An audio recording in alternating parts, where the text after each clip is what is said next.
Yeah, I had a hard time listening to him. She goes blah, blah, blah, blah, blah. I am just like, I mean, I heard it, I received it, I respect it. But your eyes are unfair. Like, they're unfair. Like, I can be your mom, but I'm just, wow, they're so pretty. They're so pretty. It's hot in here. I'm kidding. Aaron Pierre is the kind of man who takes his time with his heart. He has said as much himself, that the romantic in him is real, but so is the wall around it, and that getting past that wall requires patience that most people are not willing to extend. Once he is in, though, he is fully in. That is the version of Aaron Pierre that Teyana Taylor got.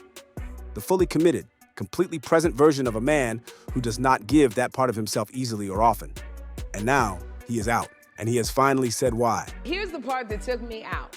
Women are already flooding Aaron's comments, trying to get his attention, because he posted a very, very fine as hell picture of himself. All right, that's what he posted. The answer is not what anyone expected. There is no betrayal in it.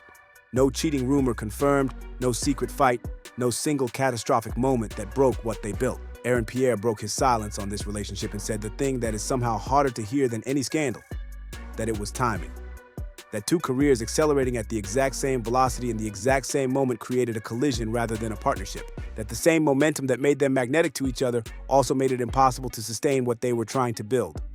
That is the real reason. It's honestly, I'm an introvert. Like, despite my career choice as an actor, an artist, I'm actually an introvert and somewhat of a recluse.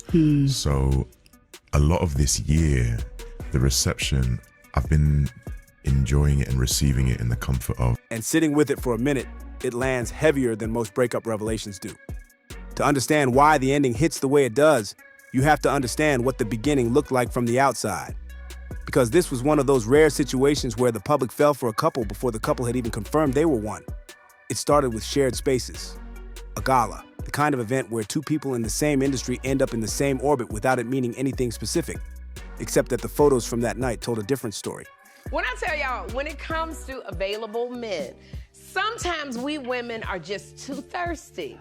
Okay? Now, I think everybody knows, we were all shocked to read reports that Teyana Taylor and Aaron Pierre split up over the holidays. They did. That is such a hot couple gone to waste. They are so, together. They were so beautiful. Shoulder to shoulder, smiling with the energy of people who share something the cameras cannot quite access. Then came the Vanity Fair Oscar after party. In Hollywood, that specific room is where couples go when they want to be seen without saying anything. They did not walk in together. But the photos from inside, the look across the room, the shared moment that landed in the frame with the specific quality of chemistry that cannot be staged, convinced the internet before any announcement was made. Within days, the speculation had become certainty for everyone watching. Something real was forming in real time. Oh my God, those close-up we should get a close-up. Those are like mesmerizing, beautiful. Thank you. What color are they? I don't know. I'll find out. I'll tell you what. So wait, you knew each... The escape room music video confirmed what everyone already believed. The kiss in that teaser was not a performance in the detached sense. It had the weight of something genuine behind it, and the audience felt the difference. When Teyana posted her Oscar carousel with the caption, "No gray area," the response was immediate and unanimous. "This is real," someone wrote, and nobody disagreed. By the time Aaron wished her a happy birthday publicly, cheers to more wins, and she responded with the kind of warmth that does not come from obligation, the soft launch had become something neither of them was pretending away. It's like sharks smelling blood in the water. All kind of sharks going after this man. Old sharks, young sharks, cougar sharks, male sharks, menopausal sharks, baby mama sharks. Y'all. She was calling him her apple pie in interviews. He was describing her in terms that sounded less like a man talking about someone he was dating and more like a man describing his piece. For someone who had spent years watching her public marriage dissolve in real time, finding that kind of steadiness in a new person meant something specific. People close to them said she called him that because that is what he represented. Comfort, stability, the specific warmth of something reliable after a period of chaos, and for a man who described himself as protective of his heart but fully present once he opened it. She was the person that presence was directed toward. And here's the problem. Aaron Pierre was too fine. See, ladies, this is what you get. And this is why I say, this is why you got to get an ugly man. Or even not an ugly man, you got to get a medium ugly man. You got to get a man with a great personality. Because, see, when you get a man like Aaron Pierre with that height, those eyes, the cheekbones, the abs, you're going to have to deal with all of this, the women circling around. For a moment, it really did seem like they had found something the industry does not often produce. A genuine connection between two people who understood each other's world without needing to explain it. Two artists, two magnetic presences, two people who had each built real things, independently arriving at each other at a moment when both were ready. Then the silence started. It arrived without announcement, the way these things always do. The red carpet appearances stopped. The tags disappeared. The mutual likes dried up. The digital warmth that had been so visible and so consistent went cold in a way that felt more deliberate than accidental. Fans who had been tracking the relationship's trajectory noticed it before any confirmation came. One person described it as going from daily content to ghosting overnight. Something's off, they wrote, and they were right. When the confirmation came, sources say they've gone their separate ways. The kind of flat official statement that tells you nothing about what actually happened. The question immediately became what was under it. Hollywood silence always hides something. The only debate was what the something was. When Aaron finally spoke, he sounded like a man who had already made peace with an answer that took a while to arrive at. Not angry, not heartbroken in the performative sense.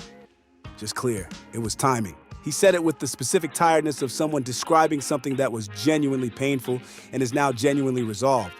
And the timeline behind that answer is detailed enough to make it credible.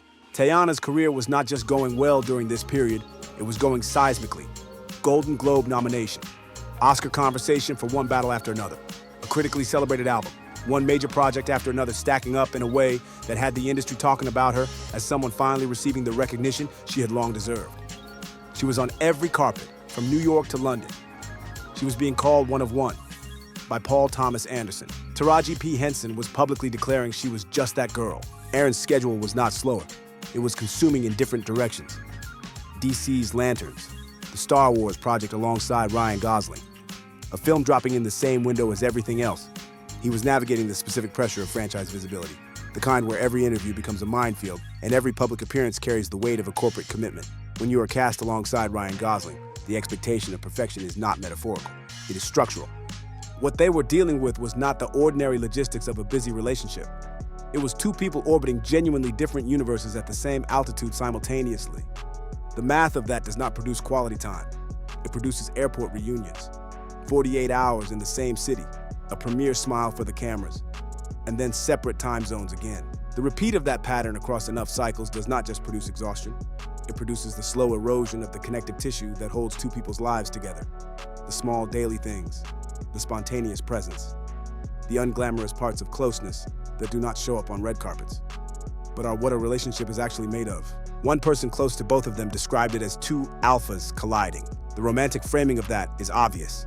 Two powerful people, neither willing to compromise, meeting in a space too small for both trajectories. But the human reality underneath it is more specific and more sad. It is two people who genuinely wanted to make something work, who found in each other something rare and real, and who could not find enough overlap in their lives to give that something the room it needed to grow. Aaron's admission that he felt overshadowed at moments is the piece of this that people have been the most reluctant to sit with. Not because it reflects badly on either of them, but because it describes something real about the specific dynamic of loving someone whose spotlight is expanding in all directions while yours is still finding its full shape.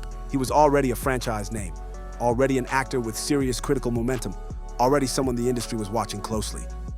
And yet standing next to Teyana Taylor during the period when her recognition was finally catching up to her talent meant standing next to a force of nature that could swallow the frame. That is not a complaint about her. It is an observation about the specific architecture of the situation.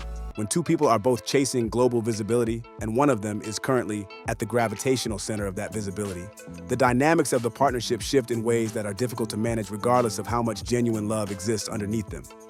What is remarkable about how both of them have handled the aftermath is the absence of bitterness in it. Teyana was still liking his posts after the split. He was still quietly supporting her projects. When she showed up to an after-party glowing in red and solo, the response was that she looked free. But freedom earned at the cost of something real does not always feel the way it looks from the outside. The quiet way Aaron avoids saying her name in interviews now, the careful navigation around a specific gravity, the way certain questions get answered with spiritual language rather than personal detail, reads less like indifference and more like someone managing the ongoing cost of an ending he has accepted but not fully stopped feeling. He described himself in a recent interview as an introvert navigating a very public life. Someone who processes things in the comfort of solitude rather than the noise of disclosure. That self-awareness makes the things he does not say carry more weight than the things he does. The theory that circulates most persistently around this relationship is that it was, at some level, a beautiful piece of collaborative visibility. That the timing of every public appearance mapped too cleanly onto career moments for pure coincidence. That Escape Room was not just an album and a music video, but a strategic piece of intimacy that served both of their profiles simultaneously. That they were, in some sense, method acting their way into a real relationship. And that the complication arrived when the line between the performance and the genuine feeling blurred past the point where either of them could find it. There is something to that reading. Hollywood does not separate professional and personal calculus the way most of the world does. A relationship between two rising stars generates a specific kind of visibility that benefits both parties, whether the romance is genuine or not. And both Pierre and Teyana Taylor are smart enough and experienced enough in this industry to understand that. But the gestures that do not come from publicists, the hand hovering protectively near her back, the look across a room that landed in a photograph with the weight of something private, the birthday tribute that sounded like a man bragging about the woman he loved rather than a celebrity managing his public profile. Those are not the artifacts of a purely strategic arrangement. Those are the artifacts of someone who let himself be moved by another person and was not performing the being moved. The machine fed on their authentic feeling. It always does. And when the feeling was no longer sustainable against the weight of the logistics, the machine kept running on the residue of it. The engagement spikes when either of them posts something vaguely nostalgic. The comment threads about reunion timelines, the collective insistence that a story this incomplete cannot possibly be finished. Maybe it is not finished. Award season is arriving. Shared spaces are inevitable for two people moving in the same industry circles at the same level. Hollywood is, in the end, a small town wearing a global costume. Same timing that pulled them together and then tore them apart will keep arranging their proximity in spaces where proximity means something.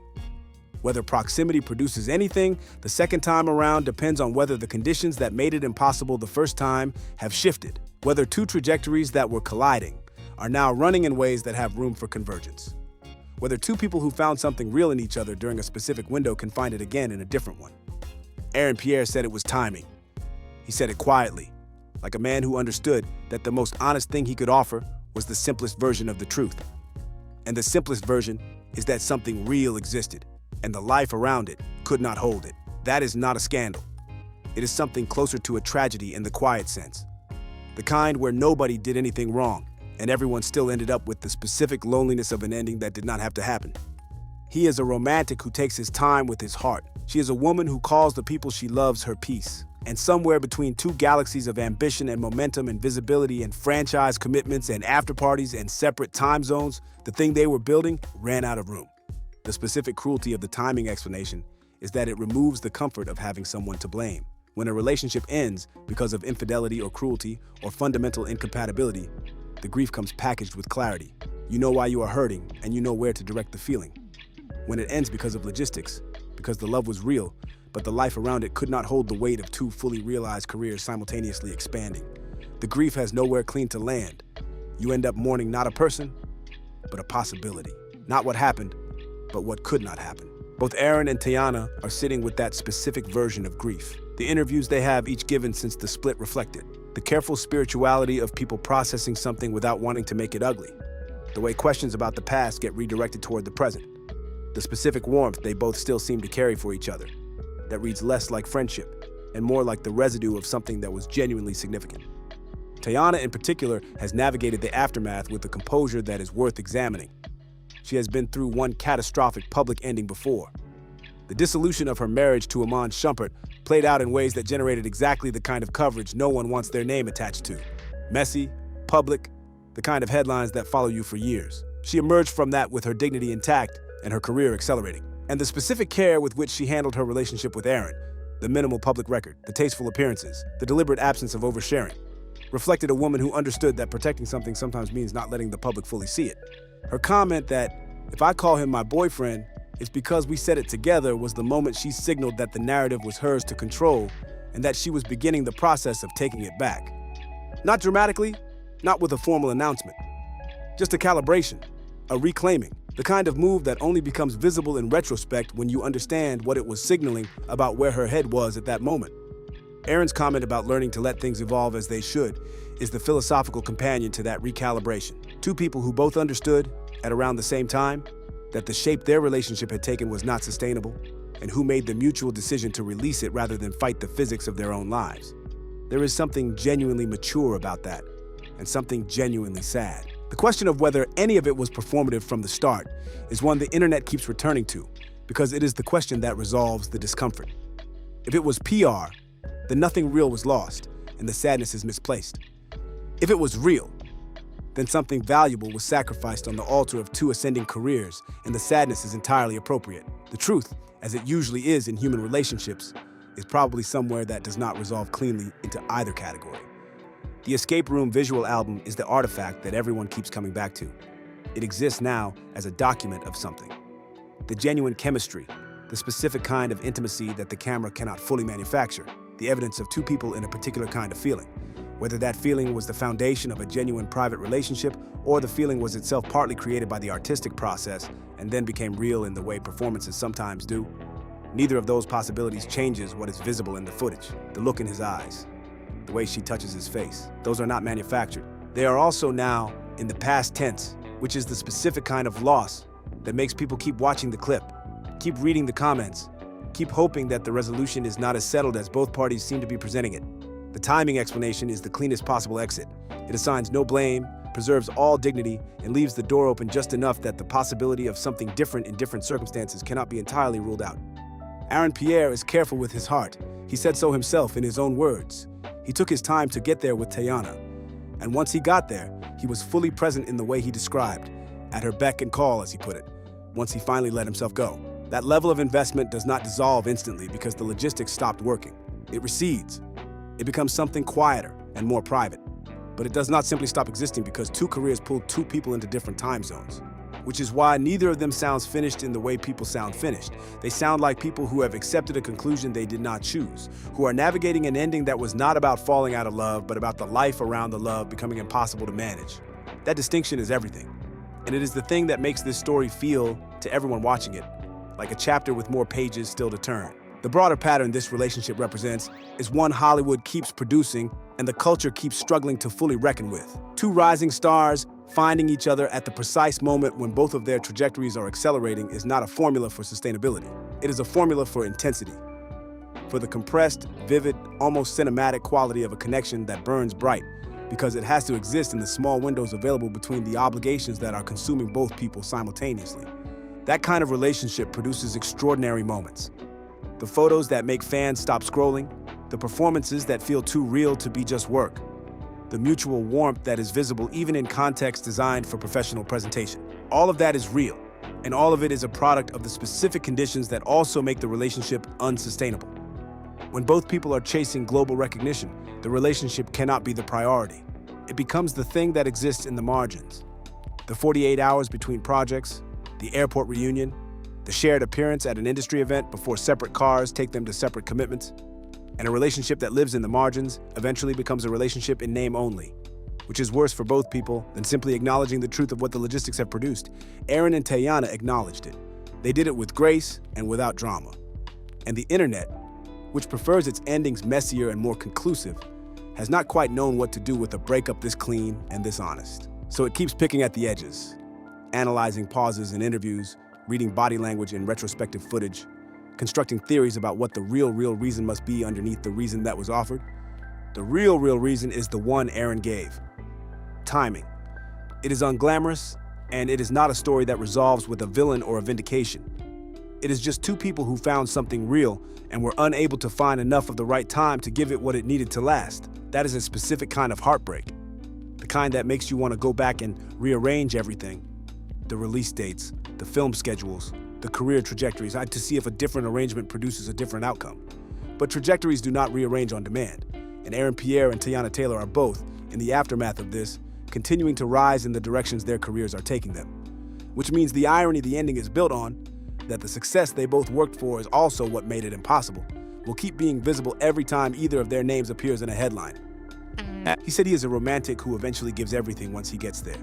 She said he was her apple pie, her code for peace after chaos. Something real was built between those two descriptions.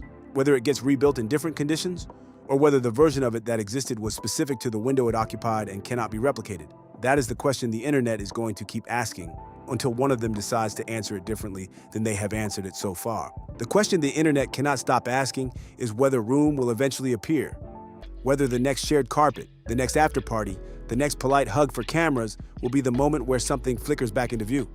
In the town that invented the reunion story, it is never entirely over. It just rebrands itself and waits for the right moment to resurface. So here is what this story is. Aaron Pierre finally said the real reason out loud. Not a scandal, not a betrayal, but timing. Two careers moving too fast in too many directions for the thing between them to survive the logistics. He has made peace with it. She is glowing without him. Both of them are navigating the specific weight of something that was real and is now past. And the internet is watching both trajectories with the specific hope that past does not always mean permanent. Do you believe the timing explanation? Or do you think there is more underneath the clean narrative both of their teams have been careful to maintain? And if they cross paths again at the right moment, do you think what they had is the kind of thing that a second chance could actually sustain? Drop everything in the comments. This one is not as simple as it looked from the outside.